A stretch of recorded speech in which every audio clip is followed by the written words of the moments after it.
A push for new powers for Europe's new asylum agency to better manage the flow of asylum seekers and better ensure European security.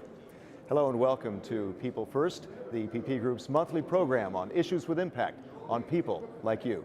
Joining us to answer some of your questions is Carlos Coelho. You are the EPP Group's shadow rapporteur on this proposed legislation that would further empower European asylum authorities. But before we get to that, I wanted to ask you about this decision by U.S. President Donald Trump to slam the door on immigrants coming from 7 predominantly Muslim countries. What kind of impact could that have here in Europe? Definitely bad impact. We are facing a global problem, a world problem, and definitely the solution is not to close the borders, neither discrimination. We need to help people who are flying from war, from terror, from annihilation.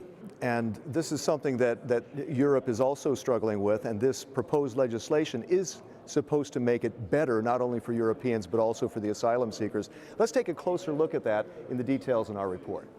The European asylum system reform package has been months in the works, but now inter-party negotiations are speeding up. More recent drownings of migrants trying to cross the Mediterranean to Europe have added to the urgency. A record 5,000 migrants were reported dead or missing there last year. The reform package would create a new European Agency for Asylum, replacing the current European Asylum Support Office. This new agency will allow the EU to increase its support for member states to deal with the refugee crisis. The measures aim to improve the EU's Common European Asylum System, or CEAS.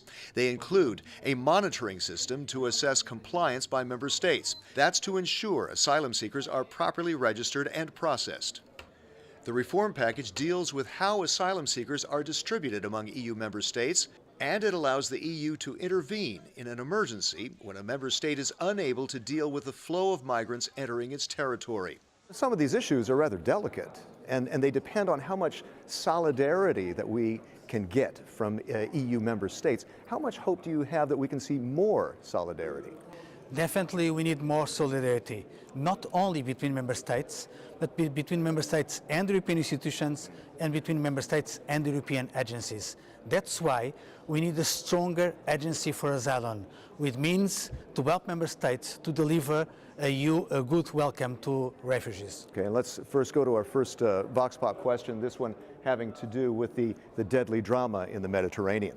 I was wondering how this agency thinks of what they're going to do to save people from drowning in the sea. What could they do about that?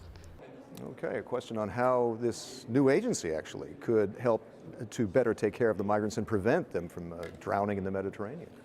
Chris, let's be frank. This agency has no competence on safe and rescue. But the European Parliament approved the law in 2014, deciding that Frontex missions should have as priority saving lives on sea. And the new Coast Guard has the same kind of priority. So European institutions already took the decisions to help people and to prevent that drowning on sea. Okay, and once they get to land, how are they being treated? And that's an issue that somebody's asked us about as well. Me gustaría saber qué medidas se van a tomar para mejorar la situación de los refugiados. So that's a situation in Europe as well as in Turkey, because we have this agreement with Turkey on dealing with the migrants. How can this new agency help to improve conditions? These new agents will have more powers, more people and more funding, helping member states not only to processing the refugees and the asylum seekers, but also to provide better conditions for them, especially for minors and for single mothers, because they need proper care. And what about this issue of EU intervention? How much can the EU actually intervene in an EU member state that cannot handle the flow of migrants? Helping member states to deal with the huge influx of people, we should prevent and react. That means we should help member states to prevent the crisis, force them to comply with the rules, with the European rules, and be sure they are with all the means to fulfill their obligations, and reacting if the member states have not the means during the crisis.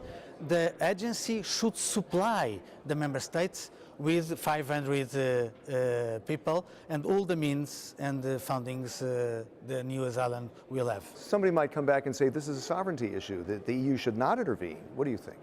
The key word is solidarity. The reason why we need a better and stronger agency, it's because we realize only at European level we'll be able to deal with this issue in a proper way. Now, another hotly debated issue is distributing the migrants who come into Europe. And here's a question from somebody from a country, the country that has accepted most of those migrants. Ich würde gerne wissen, wie die EU es schaffen kann, die anderen Staaten zu motivieren oder es hinzubekommen, dass alle Staaten bei dem Projekt mitmachen. Okay, Stefan is from Germany. There are going to be elections in Germany this year. How can this new agency help in that regard? Neither Germany nor any other member state alone can deal with this problem. Alone? Alone. We need a European solution and we need European solidarity. That's why we are trying to build up a new agency. And among those migrants and those who are asking for asylum, there's this Dublin process. And some people say that this Dublin process, the Dublin rules, are dead. What do you think, and what should replace them? The European Commission presented a proposal and we are discussing that right now in the Parliament. Let me be clear. Dublin doesn't answer to a huge influx of people. The kind of obligations we are putting on the frontline member states is quite impossible to answer under current Dublin regulation. That's why we need a new Dublin regulation and we are going to find solutions for that. And then how do we slow the inflow? Here's a question on that. Comment éviter l'émigration et comment les aider. Ils ont éventuellement fui leur pays pour trouver une protection, un Eldorado, mais l'Eldorado, c'est pas ni la France, ni la Belgique, ni nulle part. Hein. Et comment faire pour les aider pour rester chez eux? Okay, now that concerns predominantly economic migrants. It's a development question. How do you deal with that? There is a difference between economic migrants and asylum seekers or refugees. Regarding economic migrants, we can decide what we really need. And for those who are not legally in Europe, we can send them back. But regarding asylum seekers and refugees, we have the legal and the moral obligation to receive them.